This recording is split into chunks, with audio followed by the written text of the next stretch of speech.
She was the most powerful woman in the Roman Empire by day, but at night she snuck out of the palace to work in Rome's cheapest brothel, and she wasn't doing it for money. You're walking through ancient Rome's torchlit streets in 45 in the shadows of the city's red light district. Something unprecedented is happening. The Empress of Rome herself is competing with prostitutes for customers, not for money, but because her appetites have become so insatiable that unlimited power can't satisfy them. This is Valeria Messalina, Emperor Claudius's third wife, whose sexual exploits shocked even the Romans. Messalina came from Roman royalty, connected to Augustus himself. When she married Claudius in 38 AD, she was 15 while he was 40. Claudius was seen as weak, stammering, limping, focused on governing. This weakness became Messalina's opportunity. At first she seemed like a typical Roman matron, attending events and bearing 2 children. But behind respectability, she was developing appetites that would scandalize Rome's elite. The transformation began gradually. Messalina hosted palace parties that lasted for days, elaborate orgies with senators, gladiators, and common citizens. She treated sex not as intimacy but as conquest. Palace walls couldn't contain her desires. Messalina ventured into Rome's underworld, disguised as a common woman, visiting taverns, public baths, and eventually brothels. Soon even this wasn't enough. The most shocking chapter of her story unfolded when Messalina began working as a prostitute in Rome's cheapest brothel, competing directly with professional courtesans. Ancient historian Pliny the Elder documented the most infamous incident. Messalina challenged Rome's most famous prostitute, Scylla, to see who could satisfy more men in a single night. The competition took place in a brothel near the Forum Boarium, Rome's cattle market district. Word spread through the city's underground, and men lined up for hours to participate in this unprecedented event. According to historical accounts, Messalina won the contest after satisfying 25 men in one night, outlasting the professional prostitute. But winning wasn't enough. She reportedly continued until dawn, apparently insatiable. What made this behavior so shocking wasn't just the sexual excess, but the complete abandonment of Roman social order. An empress competing with prostitutes violated every concept of Roman dignity and hierarchy. Yet Messalina seemed to revel in the scandal, as if destroying social boundaries was part of the thrill. Her nocturnal adventures weren't just about sex, they were about power. In the brothels and taverns, she gathered information, formed alliances, and manipulated Rome's underworld for political gain. She would learn secrets from senators' sons, blackmail merchants, and recruit assassins.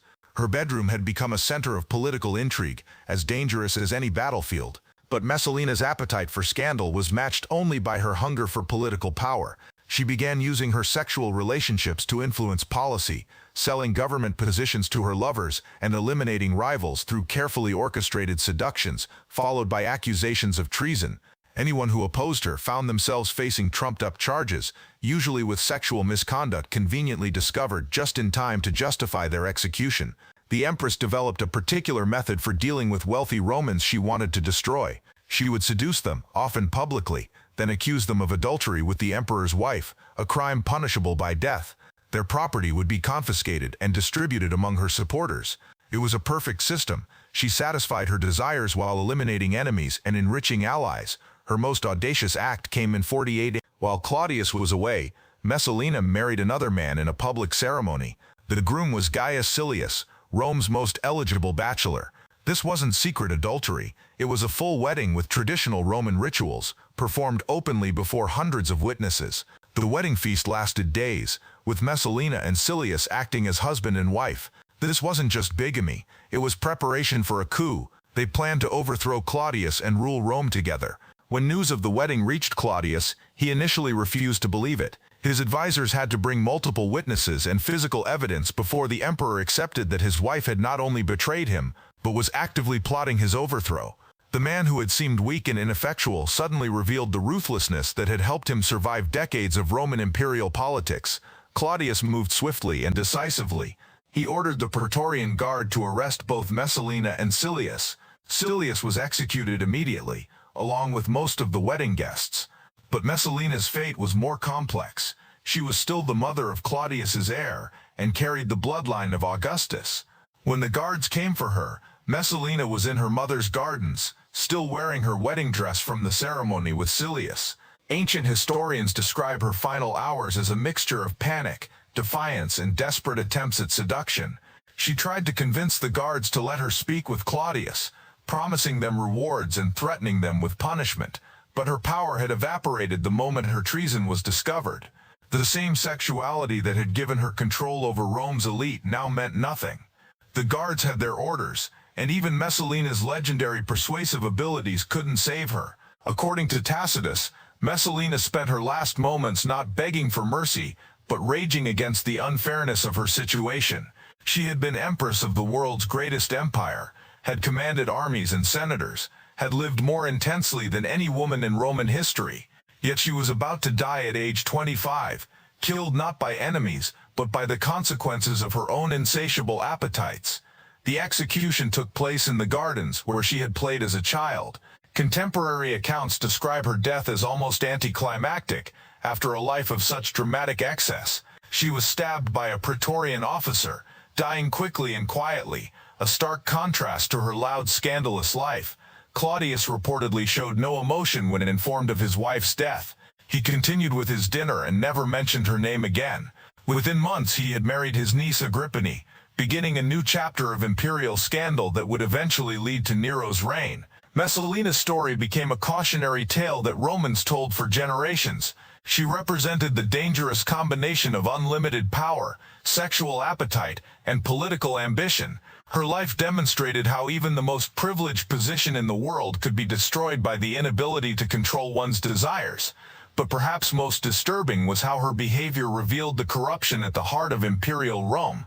An empire that claimed to value tradition, honor, and moral authority was ruled by people whose private lives were exercises in depravity. Messalina didn't create Roman decadence, she simply took it to its logical extreme. Her legacy lived on in Roman literature as the ultimate symbol of female sexual excess and political manipulation. Later emperors used her story to justify restrictions on women's power, arguing that giving women too much authority inevitably led to chaos and corruption.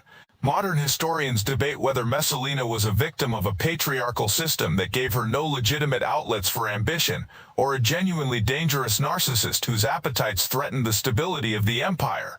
Perhaps the truth encompasses both perspectives. She was a brilliant, ambitious woman trapped in a system that offered her no acceptable path to power except through sexuality and manipulation.